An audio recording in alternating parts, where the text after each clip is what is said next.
Hello दोस्तों, good evening.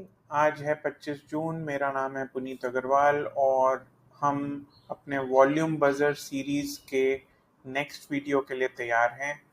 कल से हमने ये वॉल्यूम बजर सीरीज़ चालू की थी जिसमें हम डेली वॉल्यूम गेनर्स निफ्टी पे जो होते हैं एनएसई में वो देखते हैं और उसमें से एक स्टॉक सिलेक्ट करते हैं।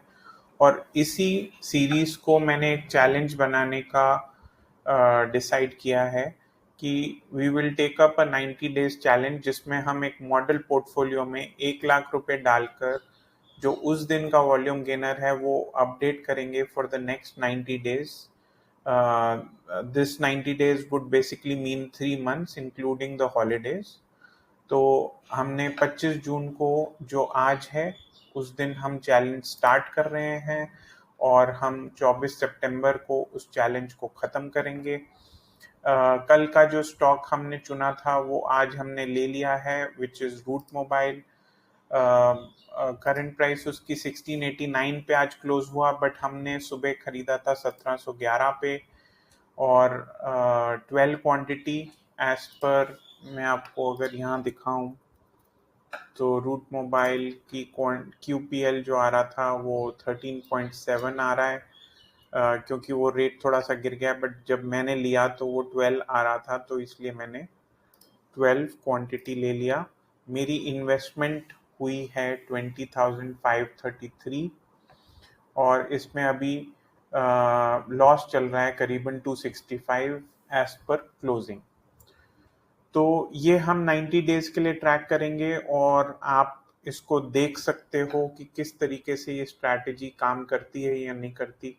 मैं कोई दावा नहीं करना चाहता कि ये काम करेगा, मैं ये दावा नहीं करना चाहता कि ये काम नहीं करेगा। आपके, क्योंकि मैं एजुकेशनल वीडियो बना रहा हूँ, क्योंकि आपको ये कोई भी ट्रेड्स नहीं लेनी है, एक हम लाइव स्ट्रैटेजी को टेस्ट करने वाले हैं for the next 90 days, and this would enable you to see what is the volume of power, the power of volume। और वो जो पावर ऑफ वॉल्यूम है वो आपको दिख जाएगी और फिर आप at the end of 90 days आप एक अच्छा डिसीजन ले पाएंगे कि ये मुझे अपने आप डिप्लॉय करनी है कि नहीं। और इसी के साथ साथ आपको ये भी पता चल जाएगा कि आपको स्टॉक सिलेक्शन कैसे करनी है out of the NSE volume gainers list every day. तो आप जब अगले करीबन 80-85 दिन के लिए ये सीखेंगे तो आपको ये पता चल जाएगा कि स्टॉक सिलेक्शन कैसे होती है only based on volume. The only criteria that I have also kept to select the stock is that that stock, that listed share should have a minimum market cap of 5,000 crores so that हम छोटे मोटे penny stocks और illiquid stocks में ना फंस जाएं। तो कम से कम नहीं तो 5,000 करोड़ का मार्केट कैप होना चाहिए उस स्टॉक को हमारे वॉच लिस्ट में डालने के लिए और उसमें फाइनली एक डिसेंट स्टॉक को चूज करने के लिए। तो ये तो हुआ मॉडल पोर्टफोलियो की बात और 90 डेज चैलेंज की बात। अब हम आगे बढ़ते हैं to select the stock which has gained today and we will take it tomorrow. तो आज की क्लोजिंग के बाद ये वाले वॉल्यूम गेनर्स हैं। तो इसमें पहले देखा जाए ये ETF है। So we are going to not count the ETFs, we are only going to take stocks.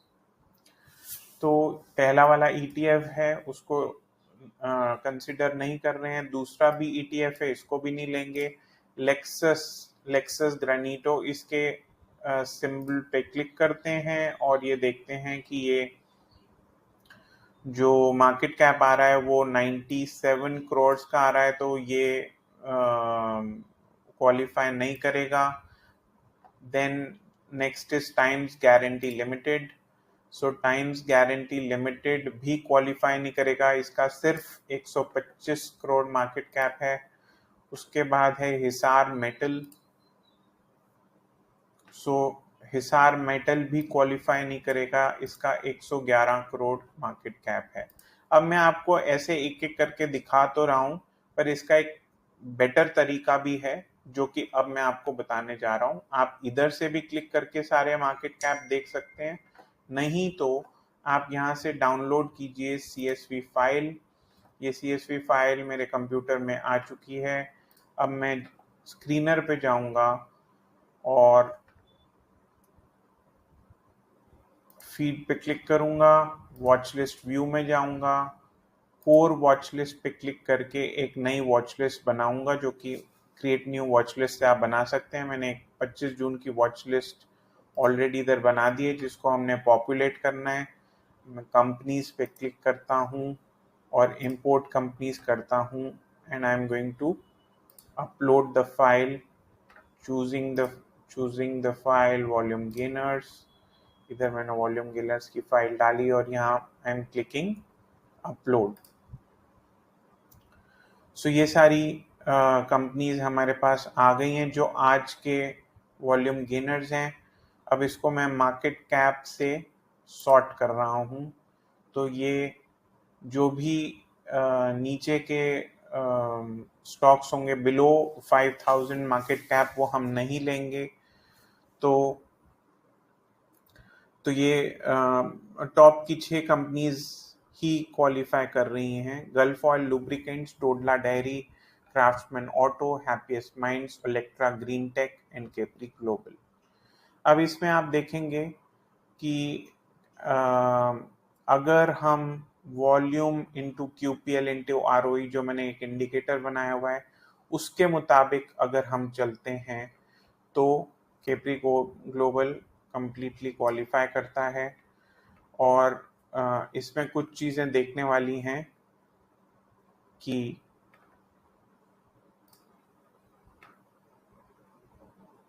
एक बार हम खाली वॉल्यूम से भी क्वालिफाई कर लेते हैं तो हैप्पीएस्ट माइंड्स टॉप पे आता है, बट इसमें एक प्लेज है तो इसको मैं टच नहीं करूँगा। उसके बाद पर्ल ग्लोबल है। पर्ल ग्लोबल को कंसिडर मैं करूँगा क्योंकि इसमें कोई दिक्कत मुझे लग नहीं रही है। इसका ROE भी ठीक ठाक है। और मार्केट कैप से दोबारा से इसको सॉर्ट करते हैं और ये बेसिकली 6 कंपनीज हैं जिनको हमने वो करना है, इसमें से सिलेक्शन करनी है। तो नीचे की जितनी भी कंपनीज हैं उनको हम एक एक करके हटा देते हैं।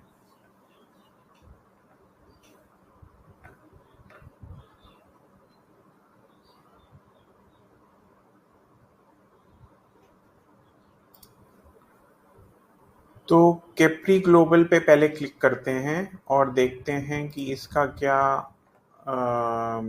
एनालिसिस है। ये कंपनी तो आज इसका स्टॉक प्राइस नीचे गया है, तो we will not even consider this company because it's a falling price with rising volume, so we will not consider it. फिर उसके बाद आता है ओलेक्ट्रा ग्रीन टेक।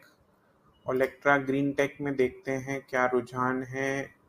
इसका मार्केट कैप तो ऑब्वियसली ठीक ठाक है। ROE is less than 15 which I don't really like.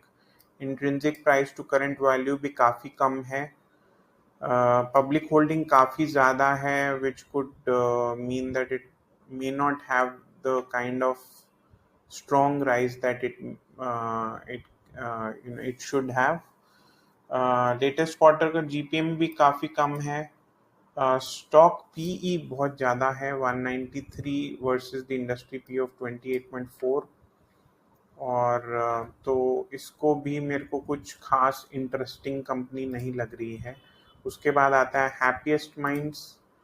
Happiest minds को देखते हैं। ROE स्ट्रॉन्ग, IV फैक्टर करीबन हाफ है, 0.6 0.7 होता तो और भी अच्छा होता। स्टॉक PE भी ठीक ठाक है। टेक कंपनी है इसलिए 53.1 का PE कुछ बुरा नहीं है। और बिल्कुल ये 200 डे मूविंग एवरेज के पास है, पर उससे नीचे है। तो जब तक ये 200 डे मूविंग एवरेज के ऊपर नहीं आता है तब तक मैं इसको टच नहीं करूंगा। तभी ये एक बहुत ही सेफ पैरामीटर है कि जब 200 डे मूविंग एवरेज से नीचे होता है तो क्वांटिटी ऑटोमेटिकली नेगेटिव हो जाती है, तो इसको भी हम टच नहीं करेंगे। उसके बाद आता है क्राफ्ट्समैन ऑटो। क्राफ्ट्समैन ऑटो को देख लेते हैं। Craftsman Auto good ROE, good ROC, IV factor good 0.6 से ऊपर है और वॉल्यूम भी अच्छा है, क्वांटिटी भी पॉजिटिव है, जीपीएम भी इतना मतलब इतना अच्छा तो नहीं है बट 46% है लेटेस्ट क्वार्टर का। तो ये एक प्लेज भी कोई नहीं है, ये कंपनी है जो कंसिडर की जा सकती है। क्राफ्ट्समैन ऑटो, इसके अर्निंग्स देख लेते हैं। गुड 200 डे मूविंग एवरेज के ऊपर, ह्यूज वॉल्यूम और earnings भी is on the rising trend. So Craftsman Auto is one company which we have selected till now.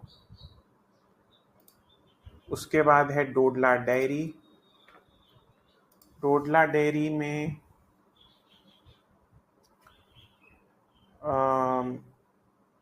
6,000 crores market cap, ROE is 15.5%.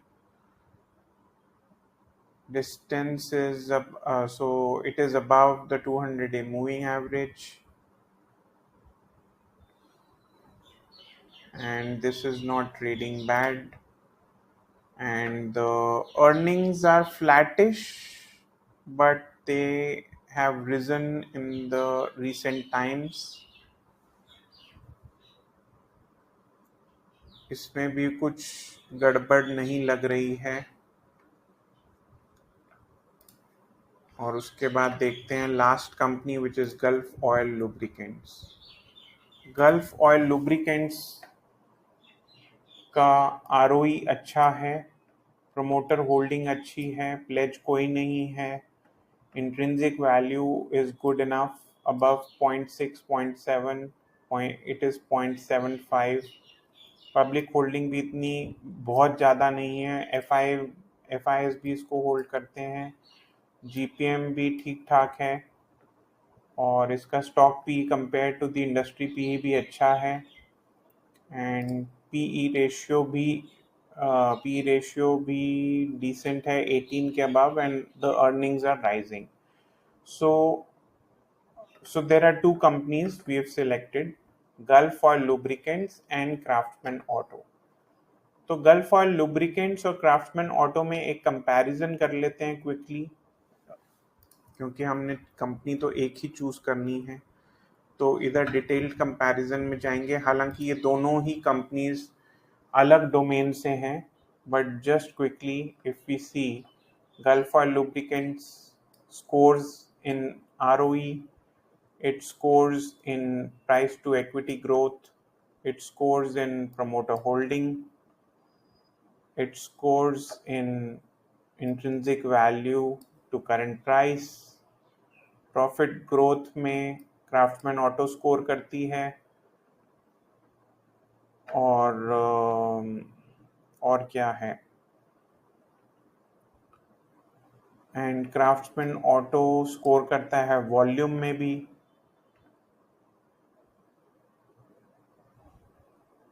And but VQL जो है, VQR जो है, उसमें gulf oil lubricant score कर रहा है, which means कि volume multiplied by the ROE is where Gulf Oil Lubricants is scoring. So I would take my bet on Gulf Oil Lubricants. हालांकि क्राफ्ट्समैन ऑटो कोई बुरी नहीं है और उसमें it's a close contender, but मेरा बेट जो होगा वो गल्फ ऑयल ऑटो पे होगा। I am more keen on the promoter holding and the ROE, greater ROE. तो इसके लिए मैं गल्फ ऑयल लुब्रिकेंट्स चूज करने जा रहा हूँ। अब हम मॉडल पोर्टफोलियो पे चलते हैं। कल की एंट्री डालते हैं जब हम इस शेयर को ले लेंगे, और फिर मैं आपको बता दूंगा कि मैंने कितने पे लिया और इस शीट को अपडेट कर दूंगा।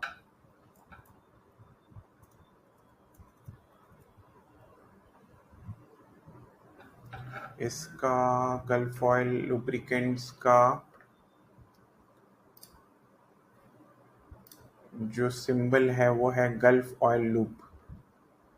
सो ये एक लाइव शीट है, और अगर मैं इधर NSE के सिंबल डालता हूँ तो ये करंट प्राइस वगैरह सब अपने आप अपडेट हो जाते हैं।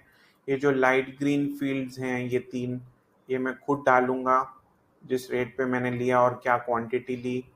अभी के लिए वो क्वांटिटी दिखा रहा है 6.27, तो मैं 6 क्वांटिटी लूँगा। मैं क्वांटिटी पहले ही डाल के रखता हूँ, प्राइस तो कल ही मिलेगा। So this is how we have selected the second stock for the 90-day challenge. If you liked this video and learned something from it, please forward it to your friends, and please let me know in the comments on what feedback do you have for me and how can I improve these, or if you want to know something specific. See you in the next video tomorrow, and thank you so much. Have a lovely day ahead.